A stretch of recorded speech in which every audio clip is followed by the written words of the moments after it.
Boa noite. Morre menina prensada por carro alegórico antes de desfile na Sapucaí, no Rio.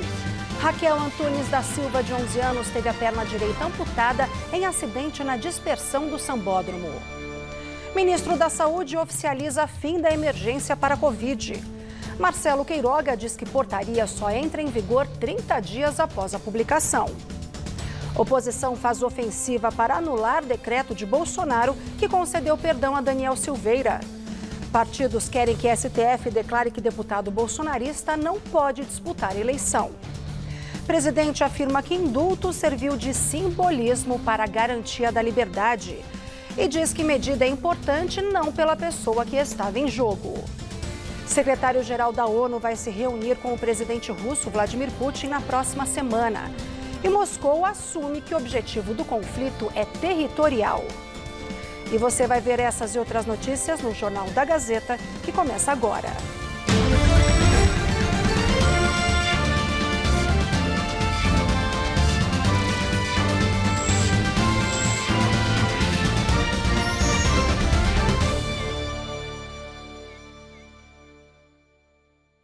Morreu no início da tarde de hoje a menina que sofreu um acidente na área da dispersão do Sambódromo do Rio de Janeiro.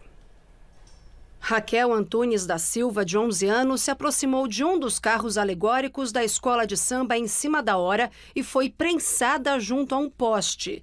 Ela estava internada no Hospital Municipal Souza Aguiar em estado gravíssimo e já tinha amputado uma das pernas devido ao acidente. Segundo o hospital, a causa da morte foi uma hemorragia interna. A agremiação Em Cima da Hora disse que está em contato com a Liga das Escolas de Samba e as autoridades, apurando as causas do acidente na área de dispersão. O juiz Sandro Espíndola, da Primeira Vara da Infância, da Juventude e do Idoso, acolheu o pedido do Ministério Público Estadual e determinou que as escolas de samba façam escolta dos carros alegóricos até os barracões, inclusive as agremiações do Grupo Especial, que começam a desfilar esta noite na Sapucaí.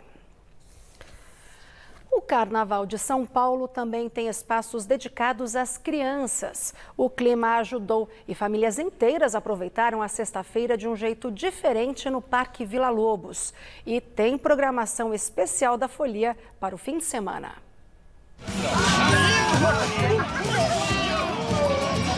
Carnaval nas alturas. Foi assim para Fernanda, de 7 anos. Foi ótimo! Não é muito alto, não? Eu amei, só que eu nunca vi uma vista daquele jeito. O vô se diverte 2 vezes, pelo pai e pelo avô, né? E muito bacana o parquinho aqui para a criançada brincar, uma boa ideia. Depois de 2 anos de pandemia, a graça nesse carnaval é comemorar que a gente pode sair de casa para se divertir. E para quem ficou aqui em São Paulo, teve direito também a sol forte, até passeio de bote na água, mesmo que seja brincadeira. E mesmo quem é da praia veio para cá se divertir também. Hoje a gente resolveu largar a praia para vir passear em São Paulo, aproveitar esse sol num parque, passar um dia diferente em família. O que você achou dessa estrutura? Achamos muito bacana, tem bastante coisa para fazer, vale a pena vir até aqui. E o Davi, de 3 anos, aproveitou mesmo o passeio diferente. Na estrutura montada no Parque Vila Lobos, na zona oeste da capital paulista, um jacaré e um galo gigantes atraem a curiosidade das crianças. Os infláveis são concorridos, especialmente quando refrescam, como é o caso da quadra de sabão. Eu já tô se divertindo. Mas o que nem adulto resiste é essa tirolesa aqui. Os brinquedos são todos muito divertidos e, enfim, o carnaval traz essa vibe de diversão, né? A estrutura fica aqui até domingo. As atrações são pagas. Para quem se animar para o fim de semana, não esqueça de água e principalmente protetor solar. Teve esse feriado agora de Tiradentes e também de carnaval, né? O carnaval passou para essa data. A gente resolveu também colocar esse tema no evento e fazer essa brincadeira com as crianças, né? Mesmo para dar uma agitada aí, que foi anos difíceis que a gente passou, né? E aproveitar que voltou o carnaval, né? A expectativa é que no domingo passem até 30 mil pessoas pelo espaço entre 10 da manhã e 6 da tarde. Mas uma vez preparado, é só relaxar, curtir, porque ver a vida voltando ao normal já é uma grande festa. Tudo sem máscara, passeando, já é uma grande coisa. Tranquilo, sem medo nenhum, vacinados e tudo bem.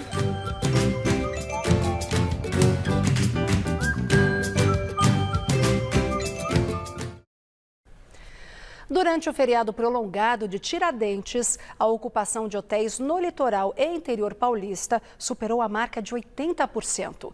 Veja mais detalhes na reportagem de Fernando Oda. Muita gente deixa para reservar hospedagem de última hora.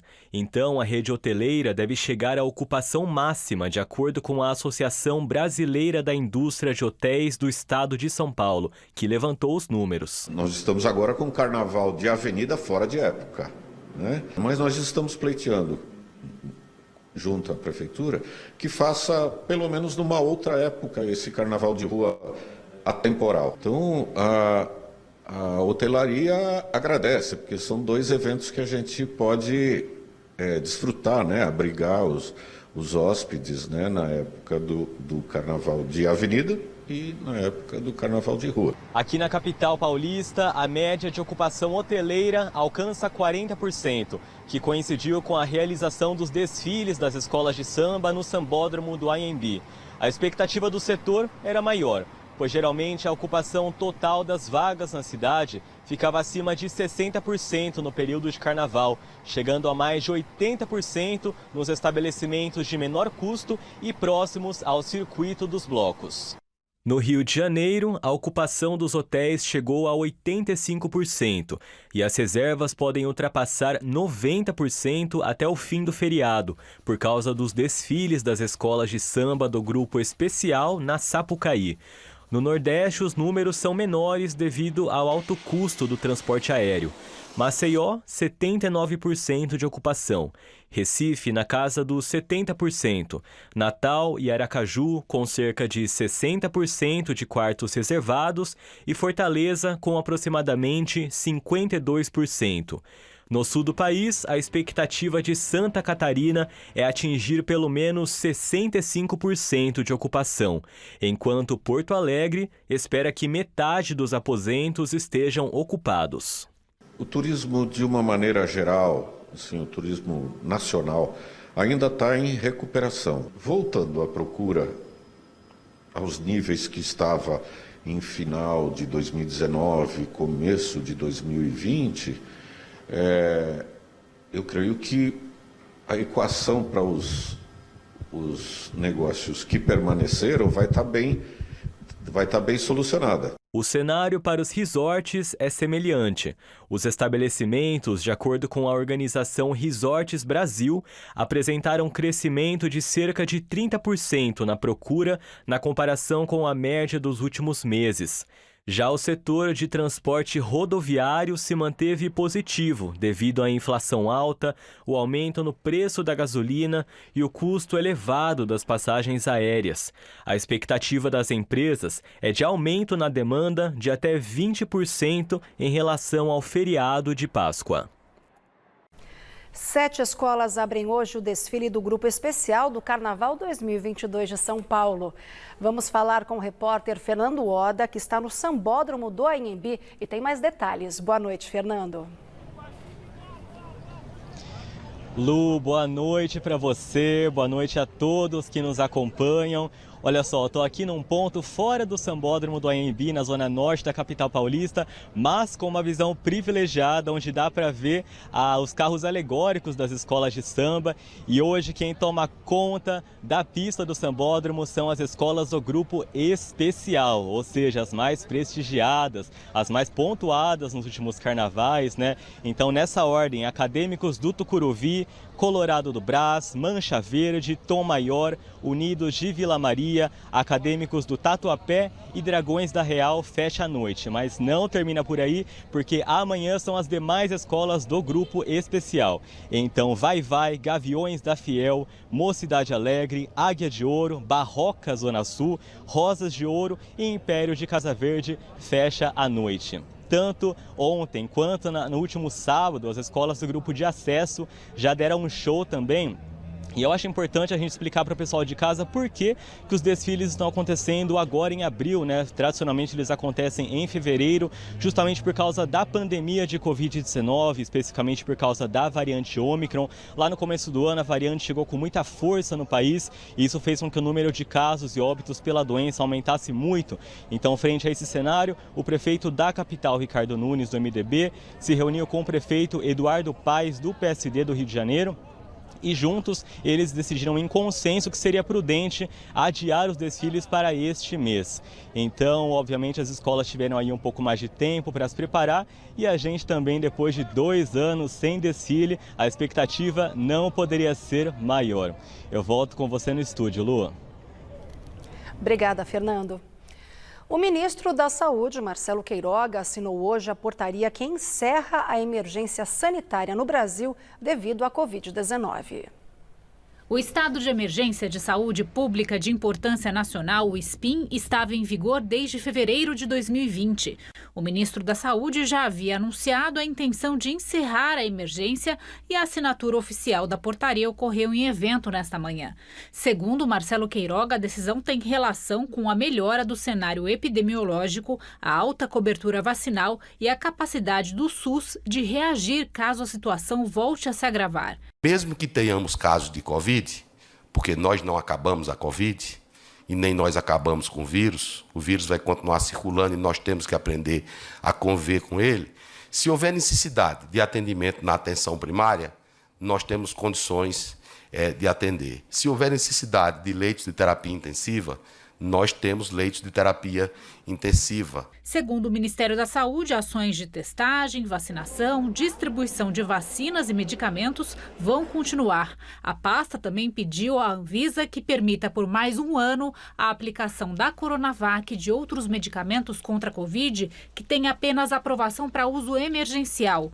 Tramita no Congresso Nacional um projeto de lei que deve regulamentar a telemedicina. A portaria que encerra o estado de emergência para a Covid-19 entra em vigor em 30 dias e não em 90, como defendiam os secretários de saúde pelo Brasil. Queiroga disse que não há sentido para estender mais o prazo. Como falar em emergência de saúde pública de importância nacional se hoje está acontecendo carnaval em várias cidades de grande porte do Brasil, não é? Então a portaria ela ratifica o que já existe. Nova pesquisa IPESP, em parceria com a XP, divulgada no fim da tarde, mostra a oscilação de Lula e Bolsonaro. O levantamento tem margem de erro de 3,2 pontos percentuais. Vamos aos números. O ex-presidente Lula tinha 44% no último levantamento divulgado no dia 6 de abril e agora subiu 1 ponto e tem 45%. O presidente Bolsonaro, do PL, também cresceu 1 ponto. Ele tinha 30% e agora foi a 31%. O ex-ministro Ciro Gomes, do PDT, caiu. Ele tinha 9% e agora tem 8%. O ex-governador João Dória, do PSDB, tinha 3% e manteve o índice. A senadora Simone Tebet, do MDB, manteve os 2%. O deputado federal André Janones, do Avante, tinha 1% e agora foi a 2%. Branco, nulo ou nenhum eram 9% e agora 7%. Não sabe ou não respondeu eram 3% e o índice continua o mesmo. Luiz Felipe Dávila, do Novo, Vera Lúcia, do PSTU e José Maria Imael, do Democracia Cristã, não pontuaram nos 2 levantamentos. O IPESP também testou 5 cenários para o segundo turno. Na sondagem que coloca Lula contra Bolsonaro, o petista tem 54% contra 34% do atual presidente. Ambos oscilaram 1 ponto para cima em relação à última pesquisa do Instituto.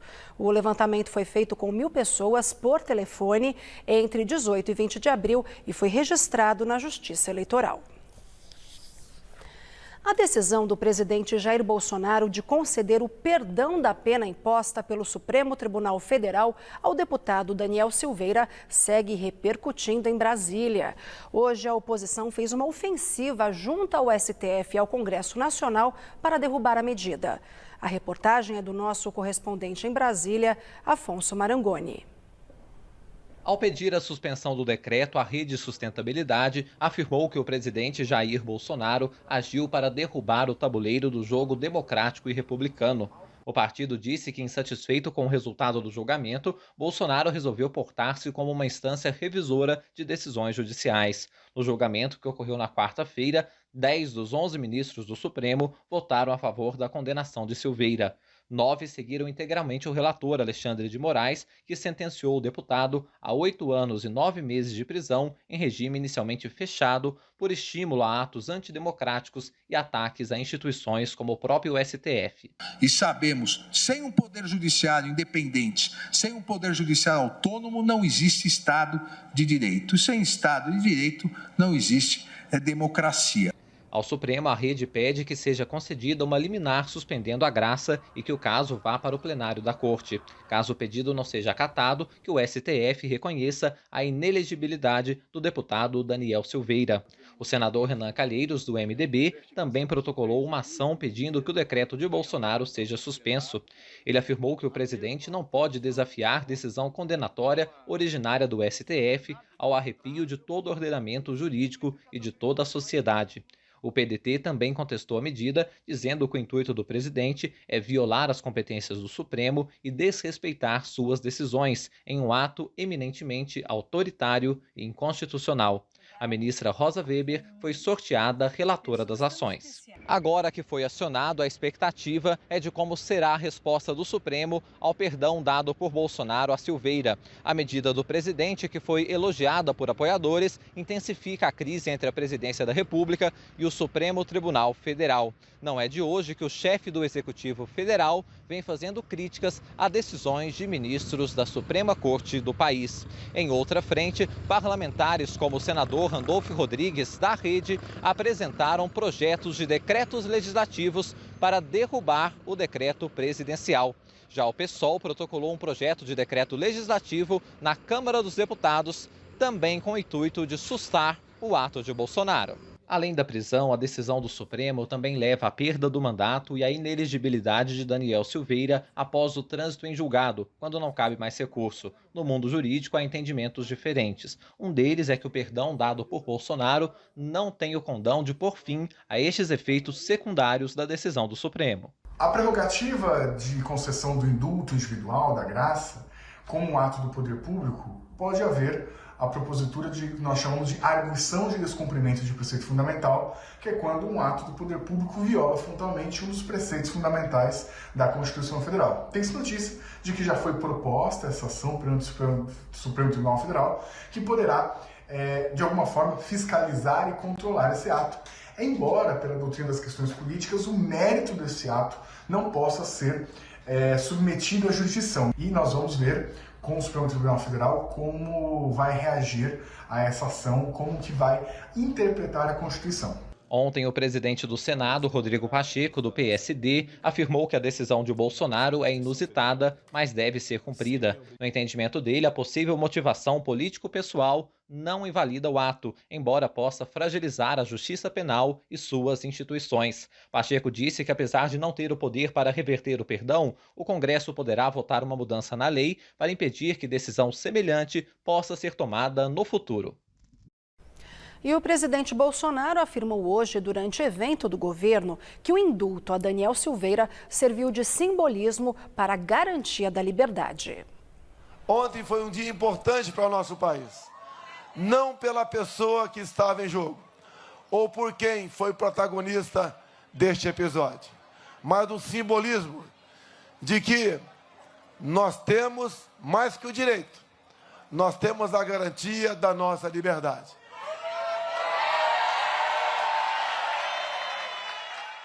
E agora o comentário de Josias de Souza, direto de Brasília.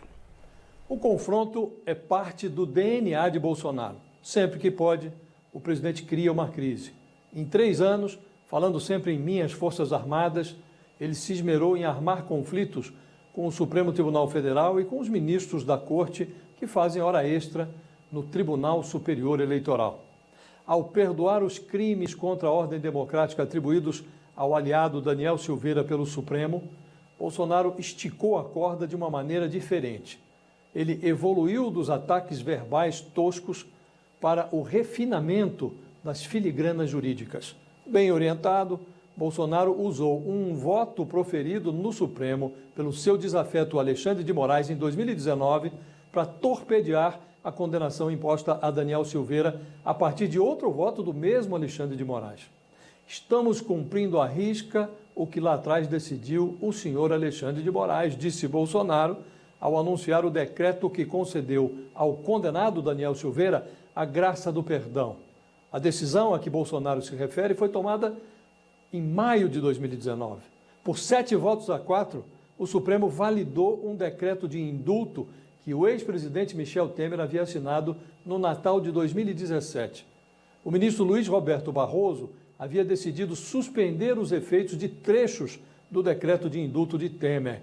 Ele considerou que esses trechos eram demasiadamente concessivos com criminosos que haviam sido condenados por crimes de corrupção, lavagem de dinheiro, peculato e tráfico de influência. No plenário, acabou prevalecendo um voto divergente do Alexandre de Moraes, que foi indicado para o Supremo por Michel Temer. Moraes sustentou que o indulto é um ato privativo do presidente. Não compete ao Supremo reescrever o decreto de indulto, declarou Alexandre de Moraes no seu voto. Bolsonaro agora sustenta que o mesmo raciocínio se aplica ao seu decreto, o decreto que ele editou para conceder ao aliado Daniel Silveira o Instituto da Graça, que é uma modalidade solitária de indulto, um perdão individual. Bolsonaro reivindica um tratamento de Michel Temer. Dos 7 ministros que validaram o decreto de Temer, 5 continuam no Supremo. Todos condenaram Daniel Silveira a 8 anos e 9 meses de prisão. Entre eles, Rosa Weber, escolhida agora como relatora de ações movidas pela oposição contra o perdão concedido a Daniel Silveira. Se liberar o condenado, o Supremo abre uma porteira por onde escaparão outros bolsonaristas que esperam na fila das condenações do Supremo. Se confirmar o envio de Daniel Silveira para a cadeia, o Supremo oferece material para Bolsonaro posar de perseguido. O presidente deixou os ministros do Supremo numa toga justa. Boa noite. E vamos ao quadro Planalto em Foco com a comentarista Liliane Ventura. Mais uma vez, a esquerda se esforça para subverter a ordem do país. Em clara tentativa de revanche, pretende tirar do presidente Bolsonaro mais uma prerrogativa que cabe somente a ele. Quem são os antidemocráticos, hein? Afinal, bom, um velho conhecido que faz uso das atribuições do STF para benefício próprio e contra a população, Randolfo Rodrigues, pediu ao Supremo que suspenda o decreto do presidente que promoveu a anistia individual a Daniel Silveira.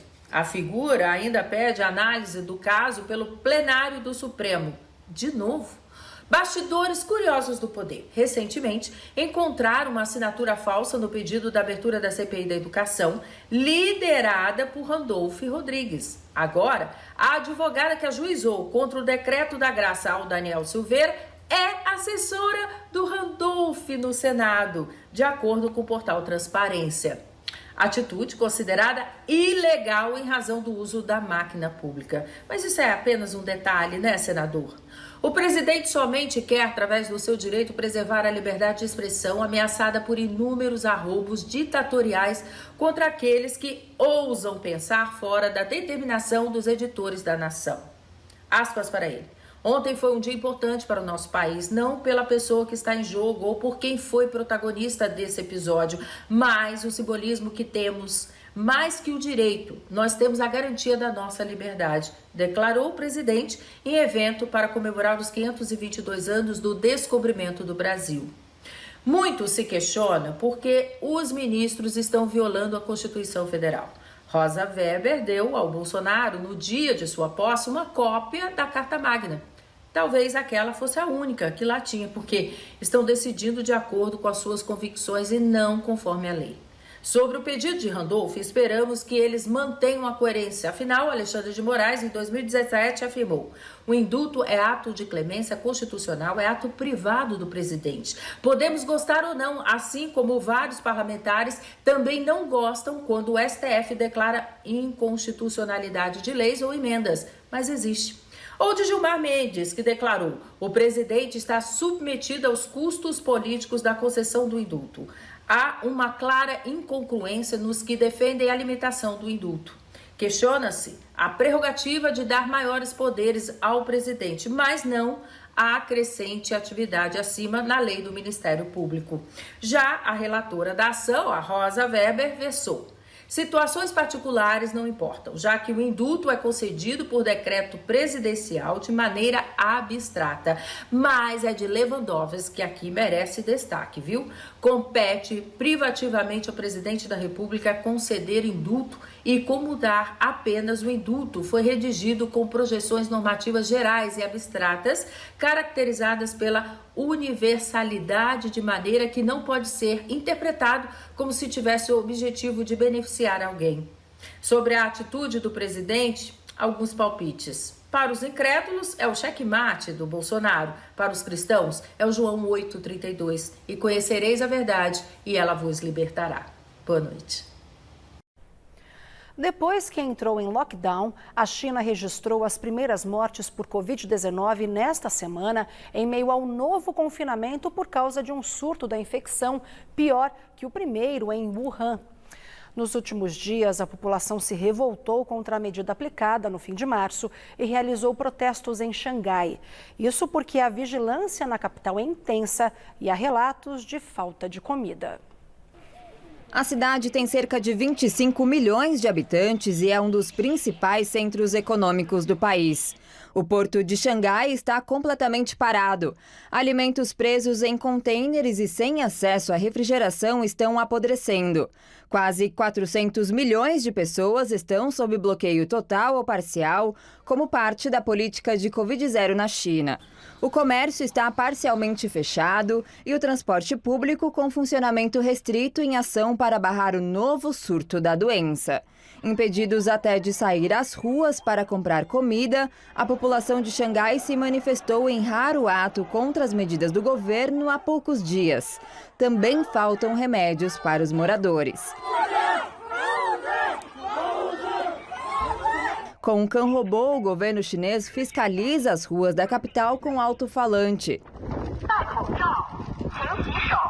Segundo as autoridades, 3 idosos entre 89 e 91 anos morreram no domingo e foram as primeiras vítimas desde o início das novas restrições. Todas não vacinadas com comorbidades. A economia da China já sente os impactos dessa política de tolerância zero em relação à Covid-19. E os bloqueios para conter a pandemia devem influenciar também na economia global. Especialistas alertam para o risco crescente de uma recessão como efeito do aumento da inflação devido ao surto da doença no país, além das consequências geradas por causa da guerra entre Rússia e Ucrânia. Nesse cenário, o mercado brasileiro também pode ser afetado. Como se a gente fizesse um lockdown em São Paulo, ou seja, São Paulo é o principal polo logístico do Brasil, onde a gente escoa boa parte da produção, que a gente produz de fato, é o centro financeiro e é o centro produtivo, onde tem as principais indústrias do Brasil. É o que está acontecendo hoje na China. A gente está basicamente fazendo lockdown em Xangai, que é o polo logístico, o polo produtivo e o polo financeiro, e você está fechando completamente.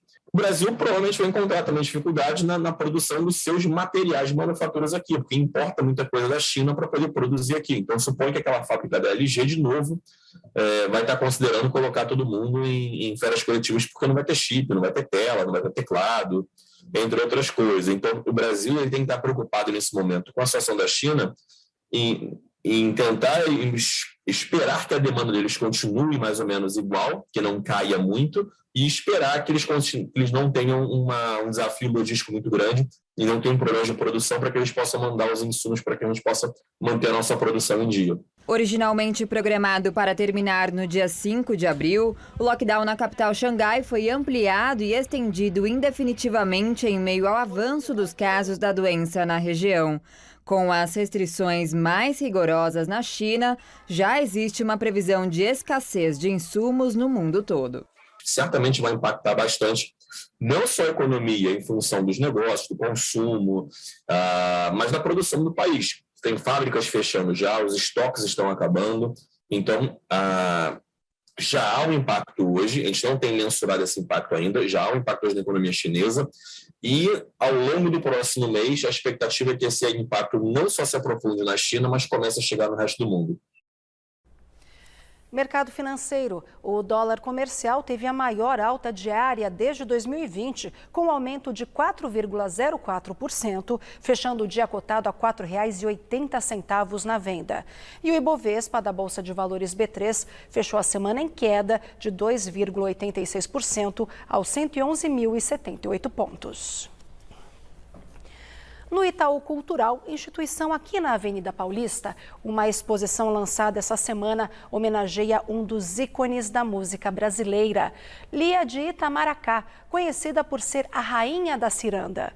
Aos 78 anos, a artista veio para a capital para inaugurar a mostra. E quem tem todos os detalhes agora na Agenda Cultural é o Felipe Vidal.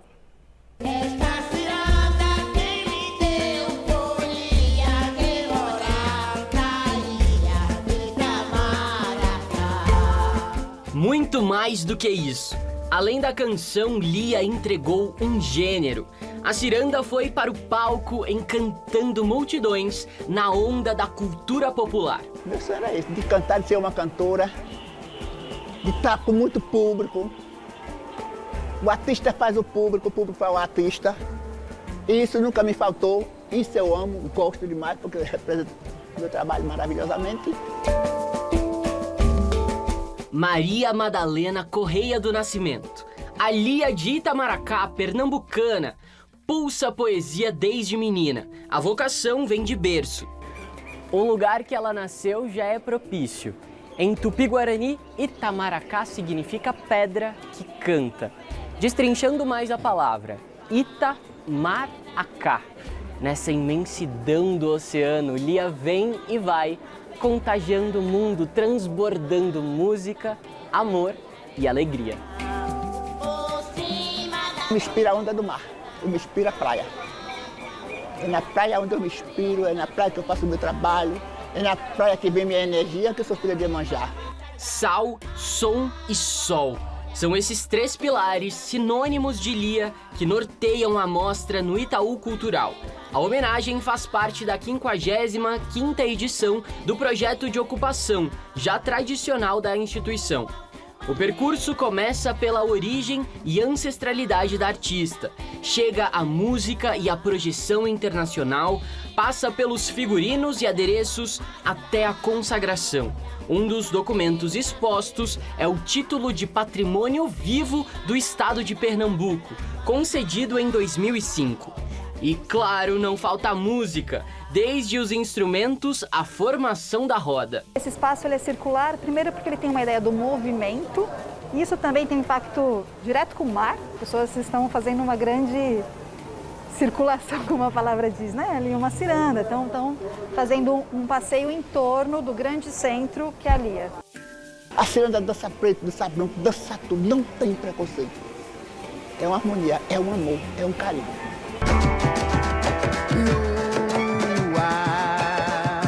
Lua ciranda, oh lua, vem cirandar.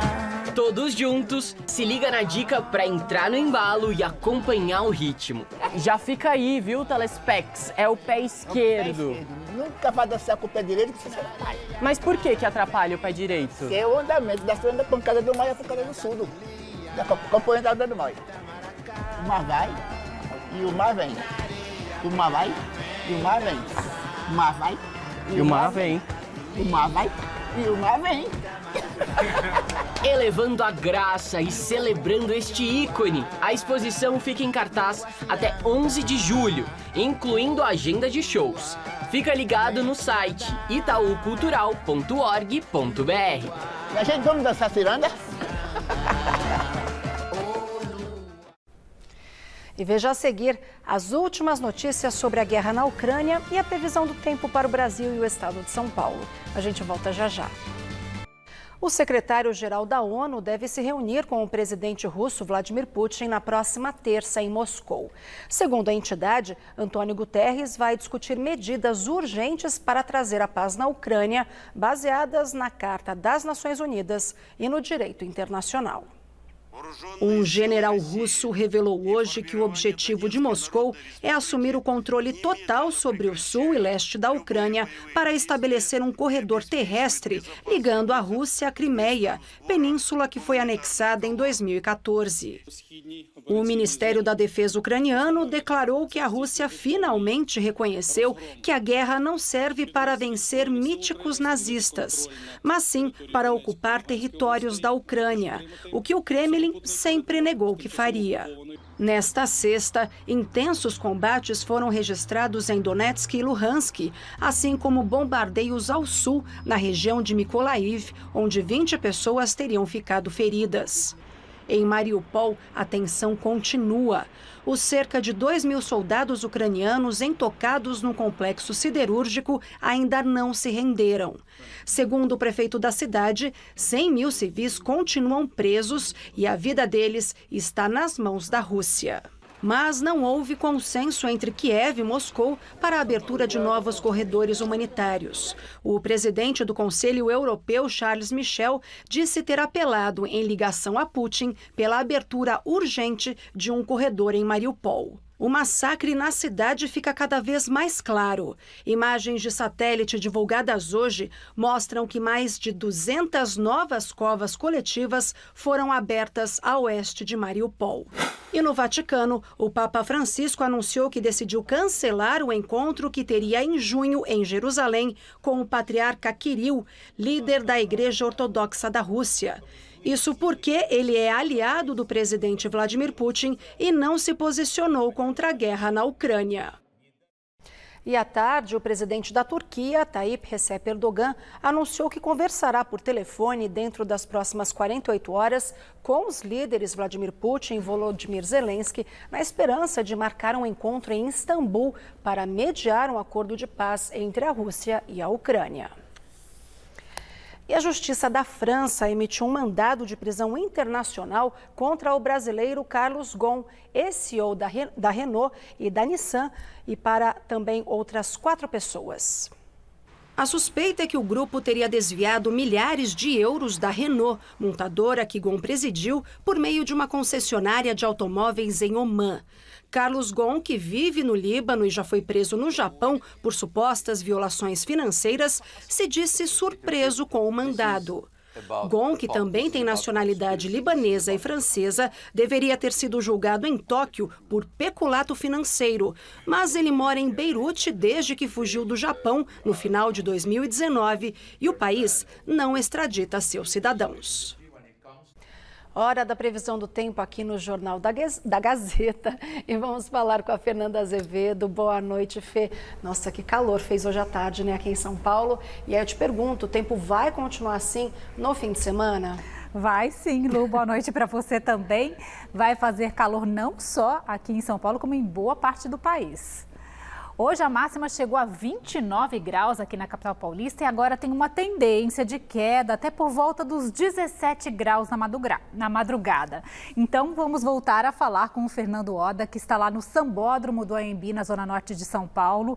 Daqui a pouquinho começam os desfiles do Grupo Especial. Como é que está o tempo por aí? Quem está saindo de casa para acompanhar a festa precisa levar casaco, capa de chuva?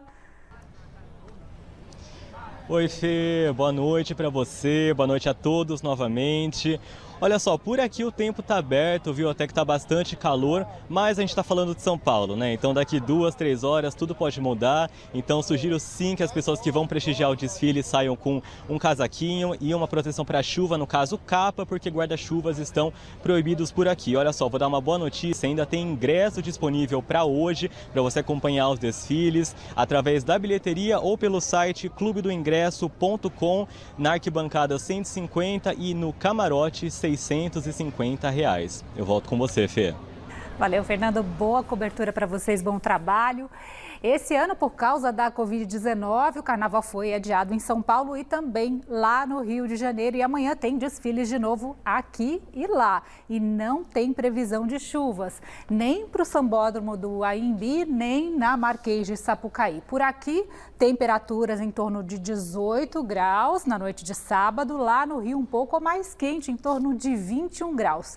Tem uma frente fria que está lá se formando no sul do país e amanhã e domingo ela passa afastada aqui na costa do litoral de São Paulo. Não deve provocar muita mudança no tempo não, mas algumas praias podem ter pancadas rápidas. No geral, vai fazer bastante calor também neste sábado. Então vamos ver aqui na tabela, São Paulo capital máxima de 30 graus, lá no litoral norte 33 em Caraguatatuba, no interior Campinas com máxima de 31, Campos do Jordão vai estar como o turista gosta, mínima de 10, máxima de 24. Bauru também no interior, 27 porque chove 8 milímetros à tarde. Essas temperaturas mais altas permanecem também no domingo. Fê, você comentou sobre uma frente fria lá no sul e calor no Rio de Janeiro. Esses são os destaques do tempo pelo Brasil? Esses são os destaques, muito calor, inclusive no Rio de Janeiro, pode fazer 37 graus à tarde. No sul, a frente fria provoca temporais e na Bahia a chuva diminui para alívio da população. Faz sol em todo o interior do estado, também no Piauí, todo o estado de Minas Gerais, Distrito Federal, Rio de Janeiro e no Espírito Santo. Trocando agora para o mapa de chuvas, nas outras regiões elas podem cair em alguns momentos, com mais intensidade aqui no litoral norte do Nordeste e também no norte do país. Em Salvador já choveu 30% mais que o esperado para abril. Em Macapá, as chuvas já passaram a média em 14%. Já aqui em São Paulo, Lu, é o inverso, não choveu nem metade do esperado para esse mês. Esse abril tá bem seco mesmo, né? Bem, obrigada, Fê, pelas informações. Bom fim de semana e até segunda, até, viu? Boa noite. E veja a seguir, na entrevista do dia, Denise Campos de Toledo conversa com Cristiano Noronha, cientista político, sócio e vice-presidente da Arco Advice, sobre o cenário político com foco nas eleições deste ano. A gente volta daqui a pouquinho. Voltamos com a entrevista do dia com Denise Campos de Toledo. E vamos falar agora do cenário político com foco nas eleições deste ano. Eu converso com o Cristiano Noronha, que é cientista político, sócio e vice-presidente da Arco Advice. Cristiano, boa noite. Boa noite, Denise. É um prazer estar aqui com você novamente. Bom, eu que agradeço a sua participação. Vamos começar falando dessa polarização que persiste, não é, nas pesquisas eleitorais. Agora, houve uma recuperação do presidente Bolsonaro, né, em várias pesquisas, e enquanto houve queda de Lula na preferência dos eleitores também nessas pesquisas. Eu queria saber o que pode ter mudado, porque se via uma dificuldade do presidente Bolsonaro muito relacionada à pandemia, a posição que ele assumiu, e também a questão econômica, que nós ainda vivemos uma situação difícil. E houve, por outro lado, algumas falas polêmicas de Lula, né, como em relação ao aborto. O que você acha que pesou nessa configuração? Olha, Denise, a gente tem uma conjunção de fatores, né? Em primeiro lugar, é preciso verificar que o governo vem adotando algumas medidas de estímulo à economia, algumas medidas que têm certamente um grande impacto junto ao eleitorado. O próprio pagamento do Auxílio Brasil, ele começa, sem dúvida nenhuma, a fazer efeito na população. O governo liberou também recentemente um saque de R$1.000 às contas do FGTS para as pessoas poderem pagar suas dívidas. O governo também antecipou o pagamento do 13º salário para aposentados e pensionistas. Então isso vai criando uma onda de efeito positivo em favor do governo. O outro fator é a saída do ex-juiz Sérgio Moro da disputa presidencial. E, naturalmente, o eleitorado do ex-juiz em relação ao ex-presidente Lula é como água e óleo, não se mistura. Tendencialmente, esses votos tendem a migrar naturalmente muito mais para o presidente Jair Bolsonaro. E como você citou aí, o ex-presidente Lula está também dando algumas declarações polêmicas, abordando questões sobre o aborto. E essa superexposição também, isso vai acabando repercutindo também junto ao eleitorado. Não à toa que o ex-presidente Lula também começa a trabalhar na reformulação da comunicação da sua campanha. Então, existem algumas mudanças que podem acontecer aí nessa equipe, na equipe do ex-presidente que cuida da comunicação dele. Então, essa conjunção de fatores, obviamente, que ajuda a essa confluência. Além disso, a gente tem mais um aspecto importante aí, que é o fato da terceira via não empolgar. Pelo contrário, a gente vê cada vez mais ela brigando entre si, lutando e deixando o eleitorado ali muito confuso e sem alguma alternativa viável. Então, o eleitor, à medida que um nome forte, um nome que una, seja capaz de unir as outras siglas não aparecem, os eleitores começam a se definir por um candidato ou por outro. Eu ia te perguntar exatamente sobre a terceira via, porque nós tivemos várias movimentações. Você citou a questão de Moro, que saiu do Podemos, foi para a União Brasil e não se sabe certo qual vai ser o destino político dele. Mas a União Brasil lançou o nome de Bivar como presidente, apesar de tentar também viabilizar uma chapa única, discutindo com outros partidos como Cidadania, o PSDB e o MDB. Então, eles prometem que vão anunciar uma chapa agora no mês de maio. Aí nós tivemos Eduardo Leite, que saiu do governo do Rio Grande do Sul. Nós temos uma situação mal resolvida no PSDB. Nesta última semana teve aquela foto até que gerou muita polêmica aí nas redes sociais, dele junto com Aécio Neves e Paulinho que em seguida anunciou o apoio a Lula. Então, a gente não entendeu muito qual foi aquela movimentação. Aí Ciro agora fala que sem Moro ele pode até discutir uma terceira via. A Simone Tebet disse que se não for a cabeça de chapa, vice-presidente ela não vai ser em qualquer negociação. Então, a gente vê vários movimentos em paralelo. Você acha que sai uma chapa única? Olha, pode até sair, Denise, pode até sair uma chapa única. Esses partidos estão conversando. É difícil, só que, por exemplo, é difícil até que o PSDB desista de ter um candidato, ainda que não tenha unidade, ainda que o partido não saiba exatamente se vai com Eduardo Leite ou João Dória. Então, isso é uma questão interna, mas eu acho que vai. O problema a divisão e a falta de união desse grupo, né? Por exemplo, você já citou aqui alguns, mas eu reforço ainda mais esses exemplos de falta de união. O ex-governador de São Paulo, João Dória, demite o seu coordenador de campanha, que vem a ser o presidente do PSDB. Então, você imagina como é que fica o clima dentro do partido. O MDB, que tem uma candidata, a senadora Simone Tebet, se reúne com o ex-presidente Lula e sai da reunião dizendo que prefere que o partido não faça nenhum tipo de coligação no plano federal para que tenha liberdade nos estados. E mesmo que venha a ter uma opção no plano federal, vai querer ter liberdade no plano estadual também. Então, muito provavelmente, um candidato do partido não vai ter apoio de todos os estados na corrida sucessória. União Brasil tem uma opção, que é o ex-juiz Sérgio Moro, com 7% nas intenções de voto, e opta por um candidato que tem 1%, Luciano Bivar. Isso tem uma explicação. O ex-juiz Sérgio Moro não é um nome que agrada a todo a União Brasil. Lembrando que ACM Neto, que foi prefeito de Salvador, ele, por exemplo, queria até mesmo impugnar a filiação de Sérgio Moro ao Podemos, né? Então, essa escolha do Luciano Bivar é uma tentativa de também ter um nome para dialogar com esses outros partidos da terceira via, mas ao não apresentar o Moro, ele está tentando evitar um racha ainda maior dentro do partido. E o Cidadania ali está para compor, porque ainda não tem nenhum nome, não tem uma alternativa, vamos dizer assim, para liderar uma cabeça de chapa. Então, esses partidos eles estão brigando não apenas entre eles, cada um apresenta um nome para ele liderar a cabeça de chapa, e eles brigam internamente. O MDB briga internamente com ele mesmo, o PSDB briga internamente com ele mesmo, o União Brasil não está tão unido assim, né?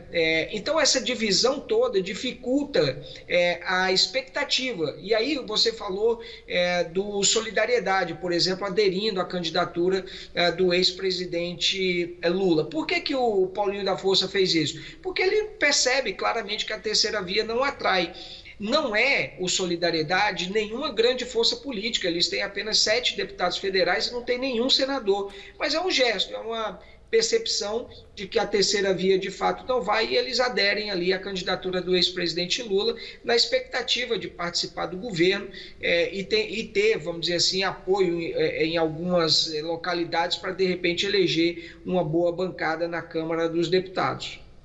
Fica também essa questão dos estados, né? O tipo de negociação que vai ocorrer, porque se fala aí dos partidos lançarem uma chapa única para a presidência, mas eles têm interesses divergentes em vários estados, né? Denise, quando você olha, por exemplo, a terceira via, ela não tem palanques fortes em pouquíssimos estados. Eu cito aqui alguns exemplos, né? Em São Paulo, por exemplo, a Fernando Haddad lidera a disputa pelo governo do estado, o Tarcísio está muito bem posicionado, o Rodrigo Garcia é candidato a governador, mas tem um baixo índice de intenção de voto. Quando o nome dele é associado ao ex-governador João Dória, ele cresce muito pouco, 2 pontos percentuais, mostrando o índice de rejeição. Aí você olha no Paraná, quem que está no Paraná? Ratinho, que lidera bem as pesquisas de intenção de voto, que apoia Bolsonaro, e Roberto Requião, que apoia o ex-presidente Lula. Candidato da terceira via não tem. Aí você olha para Minas Gerais, o Zema, que apoiou Bolsonaro, está ali, e o Calil também, que apoia o ex-presidente Lula. No Rio de Janeiro, Marcelo Freixo, que dá apoio à candidatura do ex-presidente Lula, e Cláudio Castro, que conta com o apoio do presidente Jair Bolsonaro. Mas quem que tem da terceira via? Ninguém. Então, quando você vai olhando esses palanques, mesmo nos estados, eles estão refletindo essa polarização, porque os acordos também estão sendo feitos olhando para o desarranjo que está a terceira via e vendo, olha, se está polarizado aqui, a gente tem que se ancorar em algum candidato que no plano federal está mais bem posicionado. E aí entra o presidente Jair Bolsonaro e o ex-presidente Lula. Então você aposta mais nessa polarização mesmo, indo inclusive para o segundo turno das eleições? Eu acredito que sim, Denise. Eu tenho dito o seguinte, matematicamente a gente vê algum espaço para a terceira via, porque afinal de contas tem 70% do eleitorado que definiu, mas tem cerca de 30% que ainda não decidiu exatamente em quem votar. Mas o problema é que essa falta de unidade, essa falta de nome dificulta, se nem eles conseguem marchar unidos junto a um candidato só, você imagina o eleitor, a desconfiança que ele já começa desse processo, a falta de apoio que ele vai perceber que um ou outro candidato tem, mesmo tendo um candidato presidencial daquele partido. Então, o problema da terceira via, ele não é matemático, matematicamente há espaço. Ele é político, ele é de organização de alianças, ele é de estrutura partidária. E de convencimento depois também do eleitor em relação ao programa eleitoral, uma série de coisas, né, Cristiano? É isso, nós ouvimos o Cristiano Noronha, que é cientista político, sócio e vice-presidente da Arco Advice. Cristiano, muito obrigada, uma boa noite. Boa noite para você, é um prazer estar aqui com você. Essa entrevista da Denise, assim como os comentários do Josias e da Liliane e ainda produções exclusivas do nosso jornalismo também estão disponíveis nas principais plataformas de podcast. O Jornal da Gazeta termina aqui. Para rever todo o nosso conteúdo, basta se inscrever em nosso canal no YouTube. O endereço é youtube.com/Jornal da Gazeta. Nós voltaremos na segunda-feira, às 19 horas. Uma ótima noite para você, um excelente fim de semana e até lá.